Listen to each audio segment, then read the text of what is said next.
నా పేరు మల్లినేని తిరుమలరావు బావి. నేను జనసేన పార్టీ రాష్ట్ర ప్రోటోకాల్ చైర్మన్. పిఠాపురంలో తక్కువలో తక్కువ 72,000 మెజార్టీతో గెలుస్తున్నాం. మేము 70,000 పైనే. 72 ఎందుకంటే మాకు 9 టోటల్ మంచిది మాకు, అందుకనే చెప్పాం. పిఠాపురంలో అత్యంత మెజార్టీలో, ఈస్ట్ గోదావరిలో ఉన్న నియోజకవర్గాల్లో అత్యంత మెజార్టీతో పవన్ కళ్యాణ్ గారు గెలవబోతున్నారు.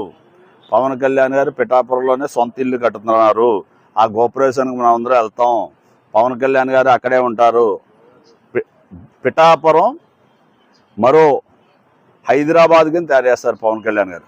ఆయన వచ్చిన తర్వాత విద్య ఏంటి, ఉద్యోగం ఏంటి, రైతులేంటి, పిఠాపురం అంటే ఒక రోల్ మోడల్ కింద తయారయ్యి అది మొత్తం ఇండియాలోనే ఒక మంచి నియోజకవర్గం అవుతుందని నేను ఆశిస్తున్నాను.